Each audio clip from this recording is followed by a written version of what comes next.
jërëjëf sëñ Xaadim Fall jërëjëf ak Cheikh Souleymane seen soññe yi da ngeen a baax rek waaye matale na sëkk xanaa ñu sànni ci ay kàddu rek barkeeloo ci ak soññ suñu bopp soññ mboolem jànkati xasida yëpp rek ñu xam ne li ñu am dafa rëy lool ni ko sëñ Souleymane junjee sànq dafa rëy lool daana wax ne moom ku tedd ki bàyyi yéen jàng sama xasida yi man rek maa leen bind te kenn jàppalewu ma ci te xaraf fu ci ne lawhul mahfuz laa ko jëlee loolu dëppook wax ñu wax ne uktub naa xelan min al-lawhi wa min xalamihi wa fi xurufi lam amin kon xasida yi lawhul mahfuz la bàyyi ko mës naa wax Cheikh Sidiya mës naa yónnee ci moom di ko laaj ne ko dama bëggoon man de yonante yi xam naa leen wali yi itam xam naa leen waaye ñooñu yàlla ahlullahi la xamul ñu doon sëñ bi ne ko dama la ciy sàttal bala maa tontu li ma lay tontu da nga koy gëm ba noppi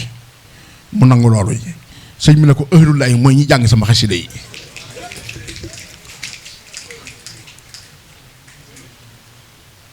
mu ne ko ahlullahi mooy ñi jàng sama xasida yi kon jànkati xasida yi sëñ Tuubaa cëral nañu cër bu rëy rëy xam waxtu wee xat waaye kon diggante sëñ Ibra Fall buuba sëñ Mayib ñoom fi mu jaar ak ñoom fu mu jaar ak ñoom bari na lool te rëy na lool àgg na ci bis boo xam ne sëñ Ibra Fall buuba da ko doon jàngal sëñ bi wax ne nañ jël bagage yi nekk ci néeg sàngam barak sàngam jox ko ñu génne bagage yëpp jox ko sëñ bi ne nañ dajji barak bi mu yóbbu ko am na ci koo xam ne bu wàccee bi liggéey sëñ bi dafa joxe ab mbàjj ne nañ ko dencaale ndax yonent bi sallallahu alayhi wasallam moo joxe ndigal loolu yi kon sëñ Tuubaa dimbali nañu lool